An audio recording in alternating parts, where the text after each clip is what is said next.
Hey everyone, Tactics here with a quick video just going over the live state of the Tormented Anima powers specifically for tanks, giving you guys my thoughts as well as suggestions for which powers to pick.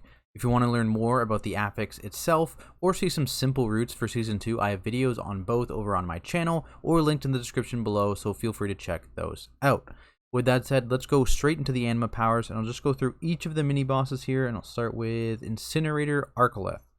So, I got a few powers here. Crumbling Bulwark, 5% verse, and when you enter combat, you gain a 40% DR for 4 seconds. Fifth Skull, where if you have more than 5 enemies, 5 or more, then you will deal pulsing shadow damage to 5 enemies every 5 seconds. And then Champion's Brand, where you get some passive mastery or crit, whichever is higher, when you're above 70% HP.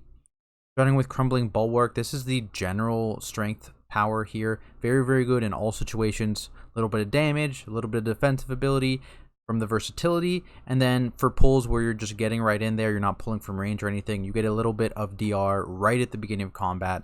Very, very good for something like a Blood DK, right? So very nice for them. Generally, just the go-to power for this row for sure. Fifth Skull, very, very good if you have 5+ targets. So if you're doing a lot of 5+ target pulls, you can do a ton of damage with this power. But of course, if you any time have below 5 targets, the power just becomes actually useless, right? So Tyrannical Weeks, definitely avoid this power. It might be good on specific dungeons, depending how early you get this trait on Fortified Weeks. But for Tyrannical Weeks, I think for sure you're going to want to avoid this power. Champion's Brand, again, generally you want to avoid this trait whenever it pops up. 70% health threshold, you do fall below this a decent amount as a tank, and it just kind of sucks to just lose your stats when you would kind of want them, as opposed to this versatility buff, right? It's on the same row. You have a choice between these stats, which you lose below 70% health, and this stat, which you never lose, right? So it's a very, very easy choice, at least for this row. Crumbling Bulwark, much, much better than Champion's Brand in pretty much all situations, and then from there, situationally maybe the Fifth Skull, but I think your general choice here is going to be Crumbling Bulwark. All right, let's move on to Oros, the ice guy. His power is pretty underwhelming for tanks, honestly. A little bit disappointing. So we've got Pendant. Situationally, it gives you a 10% AoE reduced for your allies within 10 yards. So situationally good. Depending on where you get it in the dungeon and which dungeon it is. So off the top of my head, I think the other side's a pretty good dungeon for this power. You've got the masks that you can help if your team's standing near you, and also Hakar, the aura there, the cast from the ads there. So decent damage reduction for specific things like that. Sanguine Depths, I think, is another one which is very good. The second and third boss, you can mitigate a ton of damage with this. But it's very dependent on the dungeon and where you get it in the dungeon. So if you're getting this really, really late in those dungeons, after the point you would already want them, right? There's no point in getting this. We then have the Handbook of Uncivil Etiquette, 10% increased damage when you interrupt for 8 seconds against that specific target. And this is the only damage increase in this row, so if the other two powers aren't great, I mean, it is technically a damage increase. It's very underwhelming, but I mean, it is a damage increase. Huntsman's Horn, just some move speed for 6 seconds upon entering combat. This is a pretty solid, noticeable move speed increase. Pretty useful if you're grouping a couple packs together, but outside of that, it's not so great, right? You'd normally want this move speed increase like later on in the pack as opposed to on the beginning if you're not grouping, right? So you can get away. But yeah, so the value here is very, very hit and miss. And in general, all three of these are pretty low value traits also. Next up, we can go to Varruth, who has some more high-powered traits. And we've got Champion's Brand again. Same issues here. If you drop below 70% health, you lose the stats. Kind of not great for tanks because you're going to be dropping below that health threshold a decent amount over the course of the dungeon, most likely. And so you're probably going to avoid this power again. Cheesebreaker Stand, you get a stacking 4% damage buff every 1 second up to 3 times. And at the third stack, you also gain 10% armor. You lose this bonus when you move, though. So the uptime on this higher stack count is pretty unreliable, I think, depending on the dungeon.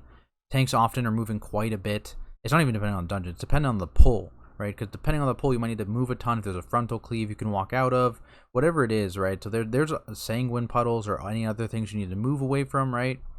So depending on pull, depending on affixes, this uptime is not going to be great. most likely, because there's just a lot of little movements tanks need to do, and you're just constantly going to be breaking these stacks. And I just don't think this power is going to overall be worth it, especially when we look at the Stygian King's Barbs, which is very good, just consistent damage output. It is scaled off your current HP, not your overall max HP, but if you're staying at high health, like as a Guardian Druid, this is pretty consistently 8 to 9% of my overall damage once I acquire the power. You'll probably end up doing a little bit less damage than that if you're playing one of the lower max HP tanks, but overall it's 100% the best offensive option on this row, and probably going to be your default in the vast majority of situations.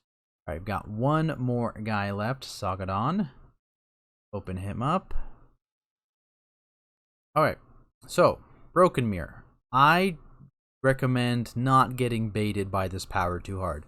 Generally, it's not very good. It looks good, right? 50% magic DR sounds very, very good, but if you actually look at what your overall damage intake in a dungeon is, very, very rarely is the magic damage a large portion of it, right? I think the highest might be like Halls of Atonement, something like that, where it's like maybe 40% magic damage at best. But for the vast majority of cases, I think your damage intake is like 70+% physical. So unless there's a specific lethal magic damage ability you're scared of that happens after you get this power, again, maybe Halls of Atonement, last boss on very high tyrannical keys, dealing with that shadow damage dot effect, I could see maybe, but that's really the only situation I can think of. Right, so outside of that, I think this power is very, very underwhelming, and I think a lot of people are going to get kind of baited by this, so definitely, I would say avoid this power for the most part.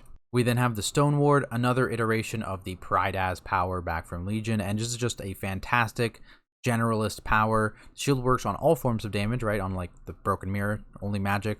Works on physical, works on magic, doesn't matter, it'll work. And it scales with your max health, so as a tank, especially if you have higher max health, this gives you a decent sized shield. Dripping Fang just gives you some passive leech depending on your missing health, so more the lower your health is, which I could see being situationally good specifically for a tank spec with a more bursty damage profile, like something like Vengeance Demon Hunter, as it gives you defensiveness when you do need it the most. At lower health, you'll get that higher leech percent, so it's pretty useful in that sense, but I still think the general strength of the Stone Ward is going to be better for the vast majority of tanks in the vast majority of situations. So, overall thoughts, if you're just looking for a generally what is the best power for me to take, right, you're like looking to do KSM, you're not pushing super high keys, you just want to pick a power quickly and go. As a tank, I think your choices are likely going to be Crumbling Bulwark, the versatility power from Arkolath, the Handbook from Oros, the interrupt damage power, Stygian King's Barbs from Varruth, the Thorns power, and the Stone Ward from Soggodon. Of course, as I mentioned in the previous sections, there are situations where you may want to grab a different power than the one I just listed, but in general, I think those four are likely going to be the ones that you end up using the most. But that is it for this video, guys. As always, if you enjoyed it, be sure to leave a like and subscribe to the channel for more content like it. As I mentioned at the beginning of the video, if you're looking for some simple Tormented routes, I have that video over on my channel or linked below. And in the next week or so, I should be putting out a video with some more advanced Tormented routes for those interested. Also be putting out plenty of tank commentary videos for both High Mythic Plus keys and Mythic raids, so keep an eye out for those. That's all I've got though. Thank you all so much for watching, and I will see you in the next video.